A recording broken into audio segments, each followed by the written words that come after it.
Hey, what's going on, everybody? This is John Jake Gaming on the mic here, coming at you with a brand new episode of the Coach Grossman Dynasty here on NCAA 14, using that college football revamp, of course.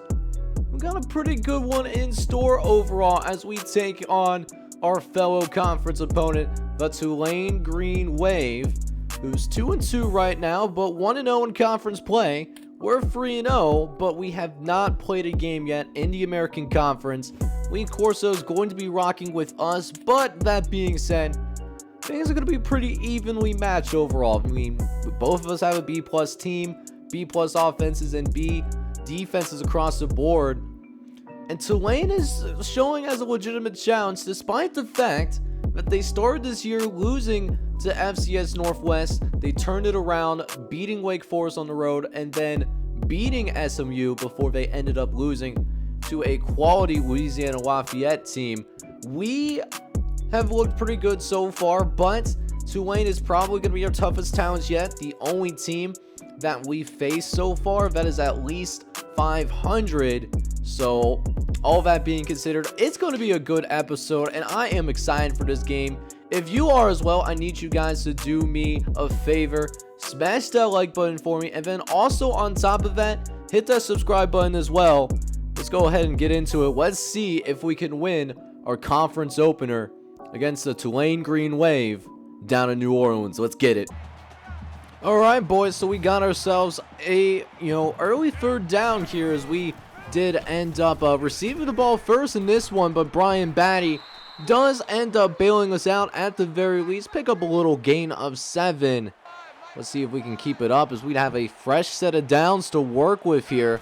As we look over to the left-hand side, they got it all covered though, so we're going to send this one up for Holden Willis, who does end up coming down with it, but there's a flag on the play. It's going to be offensive pass interference on Jimmy Horn Jr. So the first down does end up getting negated, and we end up in a 3rd and 7. And we do just go ahead and check it down to Gunnar Greenwald, who picks up a gain of 8 for us at the very least. As now another 3rd and long coming up, this time 3rd and 15, as Timmy looks to his left. He's going to find Gunnar Greenwald once again. Another huge catch early for the senior tight end. And it's another first down for the Bulls of USF. But unfortunately for us, though, we're going to get intercepted. Sincere Brown cannot make the tackle, and it's going to be a foot race to the end zone. Touchdown, Tulane. And that is how the first points of this game is going to be scored. Going with the pick 6. My man read the wide receiver screen all the way through and made us pay for it dearly. We now find ourselves down 7-0 in this game because of one throw. So now we're back on offense after the pick 6. Let's see if we can go ahead and make sure that we have a little bit better results than what we saw from that previous drive. At least don't give any more points to this Tulane squad. And McLean drops back. He's going to actually dump it off once again to Gunnar Greenwald, who makes the man miss. Had a nice couple of cuts as well for a gain of 23. He's been really good early in this ball game. As now 2nd and short, Brian Batty going to go ahead, run it up the middle for the first down. It's a gain of 5 for the senior running back. As we'll go ahead and try to go to him again, but it's going to actually be a fake handoff. It's going to go to Timmy McLean, who does end up picking the first down up for us. However, that being said, we'd have another penalty, and it's Sincere Brown this time. So it takes out yet another first down for us here. Thankfully, we'll get it right back. Jimmy Horn Jr. doing some great work on the outside, winning on the out route, and picking up a gain of 16. So it will end up setting up a red zone opportunity. We'll see if we can punch it in. Jimmy Horn Jr. in the end zone. Touchdown, USF, baby. Let's go, man. So we hold on to the ball for the entire time. Like, just with the exception of the last couple of minutes, it gets us all tied up because of it. So now here we are with 1:30 left here in this first quarter. And this is actually the very first time that Tulane has had the football in this entire game so far. We did a good job of, at least having a couple of really big methodical drives. As we do end up seeing the ball snapped on this 3rd and 6 as Ibata's going to take a shot, but he cannot connect, and it will force the Tulane Green Wave to go ahead and punt this football right back over to us, as we have Ben Argy waiting in the backfield. Going to take this thing from the 15-yard line. He's got a little bit of space to work with. Got some men to beat. Got some nice cuts. Oh, he needs to beat the punter, and he does. Down the sideline, it's Ben Archie into the end zone. No flags either. And it will be an 85-yard touchdown for Ben Archie. And how about that boost? I had the big return earlier. It was negated by the penalty. And now Ben Archie really showing himself. But not only that, we forced Tulane to go 3 and out on the next possession. And you think they would learn by now. But Ben Archie is going to get the ball 2 possessions in a row. And he's going to make them pay for it 2 times in a row. Except this time, it was a penalty. Although that might have been a face mask. Hopefully that's the case. But they don't even call the face mask. They only call the clipping penalty that's on us. So, still got great field position. Going to be working from the 48-yard line in this case. But a 2nd and short coming after that great kick return by Ben Archie, as Yusuf Terry will go ahead and take the carry. Will get us that 1st down that we're looking for. Let's see if we can do the same with Holden Willis, this time running it to the right-hand side. And this time got the edge. And Holden Willis is going to be able to get to the outside, pick up another 1st down on the ground. The rushing attack starting to heat up is now Timmy McClellan going to run it up the middle of the field. Is going to go ahead and pick up yet another 1st down. This time of gain of 10. And it will get him into positive yardage. He did take a big sack earlier in this game. As McClellan going to throw to the right-hand side. Finds Scott Morris, who we haven't really called his name that much over the course of the season. But that being said, though, we will end up seeing him, help get us into that goal line situation. And Brian Batty will take care of the rest, as it does end up being yet another touchdown for Southern Florida. It's an early 21-7 lead. Is now Tulane, they're forced into another 3 and out situation.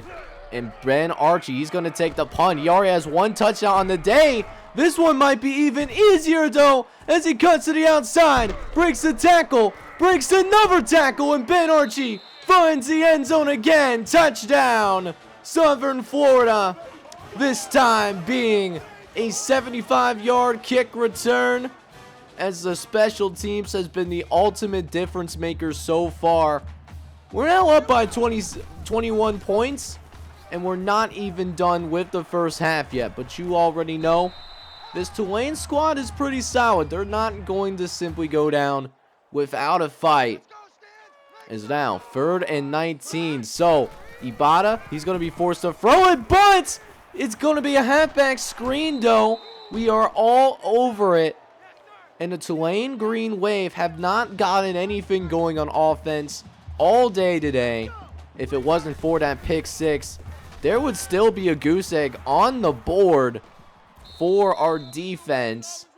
As we find Gunnar Greenwald on the outside again, it's another big gain. And what's beautiful about this game so far is whatever we wanted to run, for the most part, with the exception of that pick 6, we've been able to get some good yards. And that's what I've really been enjoying thus far in this game. As we get back into the red zone again, looking to make it a 30-burger before we go into locker room. And what a dot to Yusuf Terry. That was some difficult coverage. There was not a lot of room to throw that football, but Timmy McClain found a way to get it in there. And again, we find ourselves with yet another touchdown on the ground. It's Brian Batty taking care of business. As it's now 35-7 here. Tulane goes free and out yet again. So now we got about a minute left here in this first half. And we still have 2 timeouts left to work with as well. So now, 1st and 10 coming up. Gonna go ahead, set up the halfback screen. He's got some space on the outside. And, interesting enough, not choosing to go out of bounds and going to fight for that extra yardage instead. So, got to go to the line of scrimmage quickly. We do have 1 timeout now because we took yet another sack. As Gunnar Greenwald does get us into the red zone. We will rush up to the line of scrimmage quickly so that we can get the snap off fast and furious. McClain over the middle finds Gunnar Greenwald for a 15-yard gain. And it sets us up right at the goal line. McClain making adjustments at the line. Looking left-hand side, and it's Jimmy Horn Jr. into the end zone. Another touchdown for USF. And it makes it a 42-7 game. We'll see if Abada can get at least some points on the board before we go into the halftime locker room. But as of right now, things are looking down horrendous for the Green Wave. It seems like the Bulls came to play today. As Abada looking to his right, he's going to throw a dot to the left-hand side to TJ Huggins for a gain of 22. So it seems like, according to Tulane, they're going to set up a field goal. As the kick is up, we do have Ben Archie just in case. It's well short. Can Ben Archie turn it back into the end zone? Cannot reach the outside though. As that's how that first half will end up being.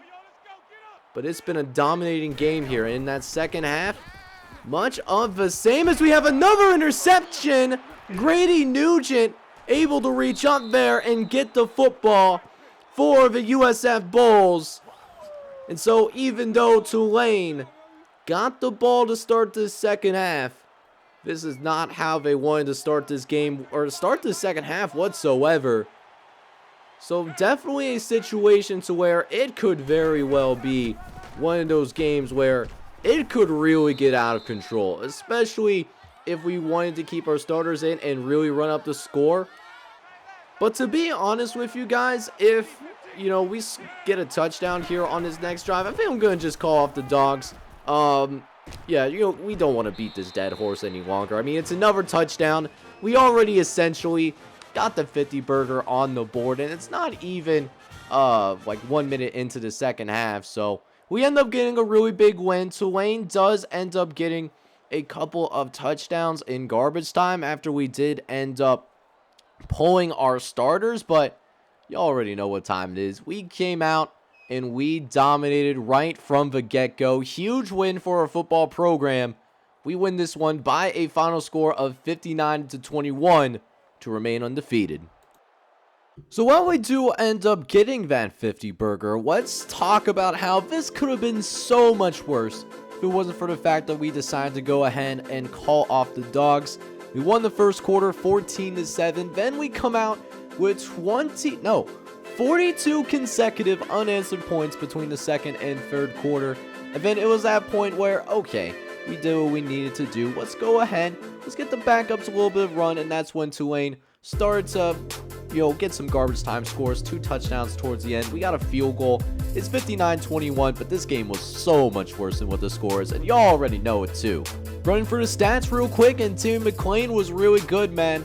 25 for 33, 3 touchdowns, had 1 interception. That did lead to a pick 6. That was the only meaningful score that Tulane had. Cartavius Marsh came in for a little bit, 5 for 10, 72 yards, and an interception. But it's not like it led to a loss. We still got the dub, so got Cartavius Marsh some experience. On the ground, Brian Batty did almost get to that 100-yard mark off of 19 carries. Ended up with 93 yards and 2 touchdowns. Timmy McClain ended up with negative yards, but did also find the end zone though. So 7 points despite the negative yardage on the ground.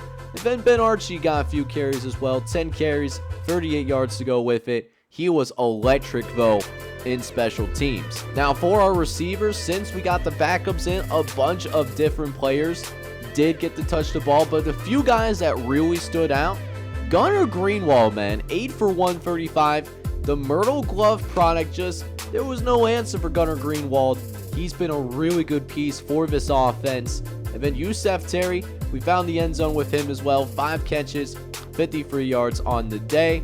But Jimmy Horn Jr. was the main red zone threat. Only 25 yards off of a few catches, but did have 2 touchdowns on the day as well. Now looking at the defensive stats real quick, Kevin Lott led the team in tackles with 7. A team that was really shut down on the defensive side. Not a single touchdown allowed by this defense until the 4th quarter when things were already well decided. Marvin Jackson, though, was an absolute menace in the backfield. My man had 4 TFLs. But not only that, but he did also end up with 3 sacks today all by himself. Scott McBride, who is, I'm pretty sure, is a walk-on. He got into the game as well. He got a sack. And then Jamari Stewart got a sack as well, which is really cool to see. We did have at least 1 turnover. Grady Nugent did have an interception in the 3rd quarter. We did not get anything else. We technically have a fumble recovery. That's just to account for a field goal miss that was returned back. But we really only forced 1 turnover in this game. So with that Tulane game being an absolute slaughter fest, I thought it would be a good idea to see if we can replicate that. So gonna go ahead and make this a double header. And we finally get our very first home game of the season. It took us till like week 7, but we're finally out here, man. And I talked about how the last game was important for us for like on the field reasons. For the recruiting, this is an important week for us. We got 13 guys visiting, most notably Dante Wheeler from Daytona Beach, Florida, and then also Ivan Bonewis, one of your custom recruits, is visiting us for this game against Missouri. They do have a pretty elite offense. They have an A offense, B defense. Lee Corso is going to be rocking with us though, so I would love to go ahead and win yet another game. Do it in a convincing fashion so that we can go ahead and start seeing some prospects sign at our school, because we don't have any players committed to USF yet, and we're almost halfway through the season already. But let's see if we can make that happen with a win against Missouri. Let's go ahead and make it happen on the field, y'all. Let's get it. So let's go ahead and get this second game of this episode officially underway. And of course, we have the scoreboard glitch kind of happen on us yet again. We don't have a scoreboard, so a little peek back to the 1970s for those of you that were alive during that time and didn't have a scoreboard until like coming out of a commercial break or something like that. But Holden Williams will pick up the first down for us. We have a nice little drive going for us early. We have a chance to go deep here. We'll see if we can take it as Timmy McClain looks over the middle and finds Holden Willis yet again. He's been massive on this drive. Is good for 32 yards. In a goal line situation for us here. McClain dropping back. He's looking. Gonna go ahead and scramble for it for the first down for the end zone. Touchdown. Timmy McClain runs it in for the Southern Florida Bulls. And yes, sir, we are going to go ahead and take an early 7-0 lead. So then we jump to Missouri taking the football, and Missouri is also going to come out and go into their 5-wide set, but it's not going to be a pass play. Oh no, it's actually going to be a quarterback draw by Tyler Macon, and it was a well-designed play that ends up for a first down for the Missouri Tigers. As we're currently 1-0 in this series against SEC teams. We'll see if we can make it 2-0 in this series against the alleged best conference in all of college football. We get the early stop there to retain that 7-0 lead. We'll see if we can keep it coming as McClain's actually going to run for it yet again, but there's a dive. Are you serious right now? I was trying to slide. I was double tapping X, square if it's, I believe, on PlayStation. But either way, that was a slide. It did not register as a slide. And because of that, we're going to actually give Missouri great field position, and they will immediately cash in from the jump. Mookie Cooper is going to find the end zone for the Missouri Tigers.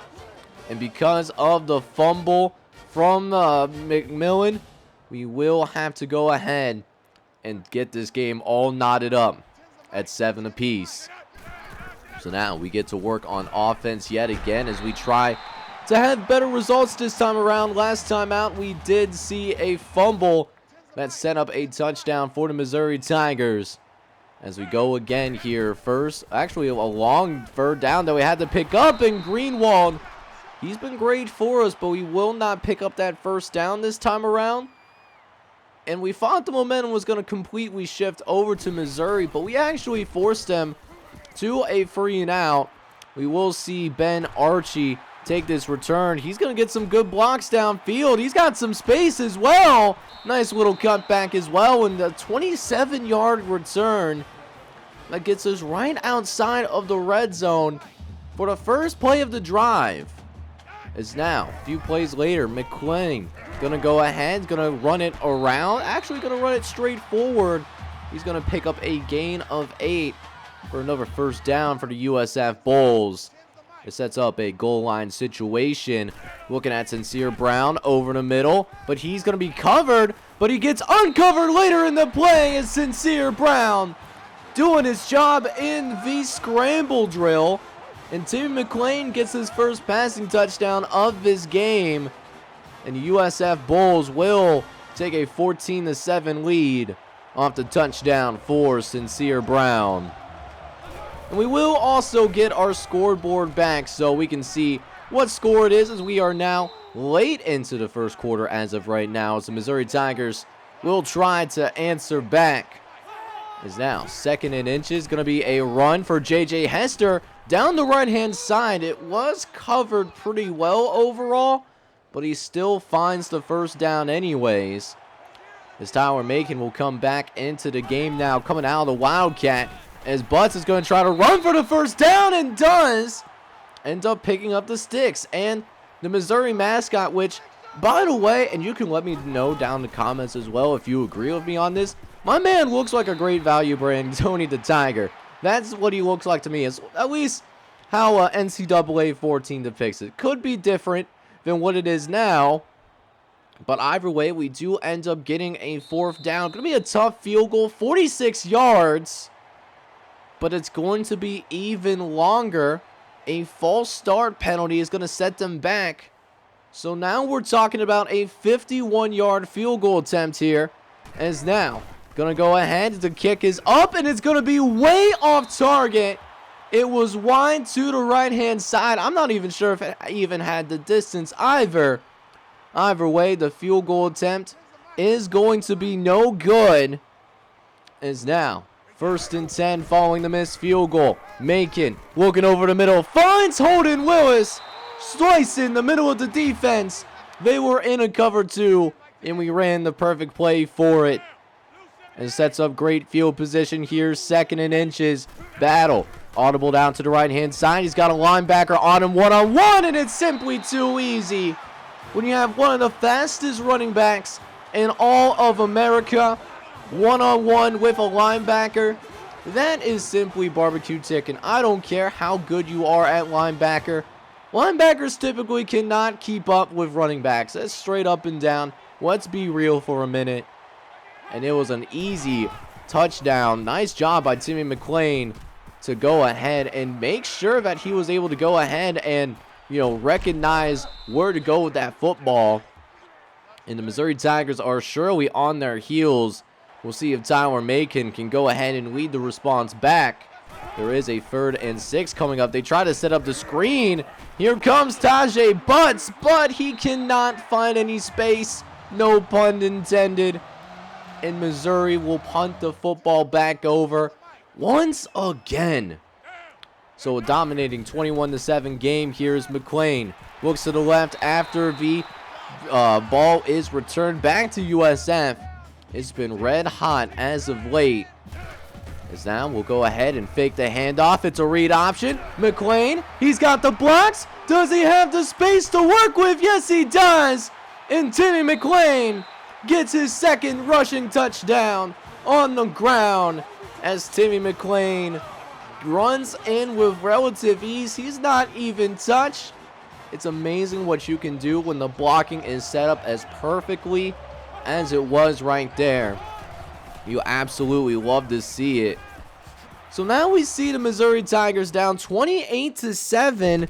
Yet that being said, you already know this Missouri team is not going to give up. Tyler Macon gets them down the field, and they are in USF territory. We'll see if they can keep it going. 3rd and 5, looking over the middle, and finds his receiver, Mookie Cooper. One of his first catches since he got into the end zone. Was the first score for Missouri. But Tajay Butts cannot pick up the first down a few plays later, and Missouri will actually settle for the field goal. So we got about 1:15 left to work with. We got 2 timeouts as well.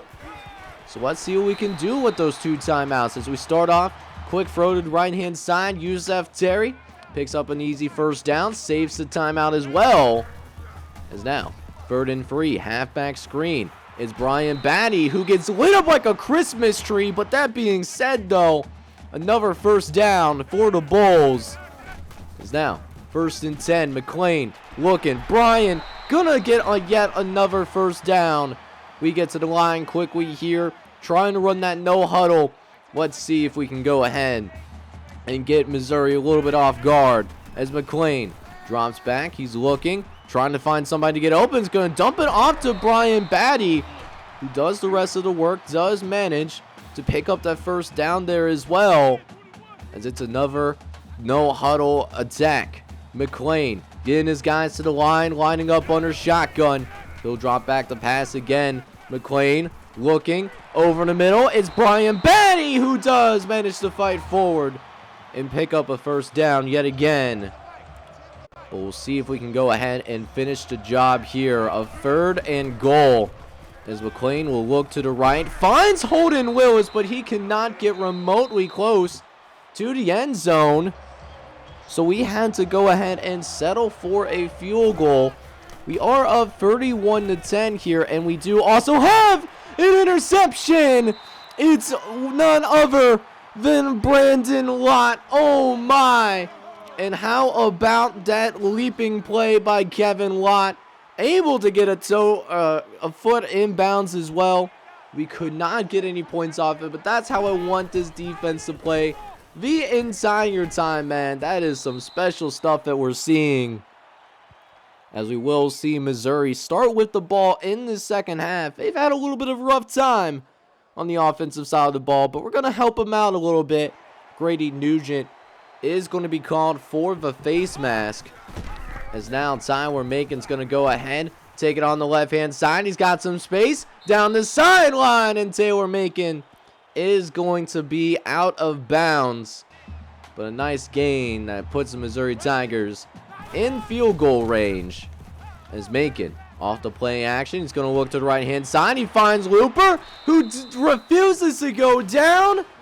And Chance Looper, big reception as it helps Missouri strike closer. The second touchdown today for Tyler Macon through the air, as it does make it a 31-17 ball game. So we'll see how we respond, as this is our first possession of the second half. Here comes Brian Batty down the sideline, spins off one defender. He does manage to pick up a gain of 27 yards. Is now another 1st and 10, going with the bubble screen. Holden Willis makes a man miss. Makes a second guy miss the tackle as well, as Holden Willis managed to get 33 yards off the bubble screen. Okay, I love seeing that kind of stuff right there, and I love seeing big-time throws like this as well. Jimmy Horn Jr. in double coverage. Doesn't phase him one bit, though. He will still come down with the catch anyways. And Timmy McClain will take care of the rest. He will run it into the end zone for his third rushing touchdown of this ball game. And we do end up answering back with a score of our own.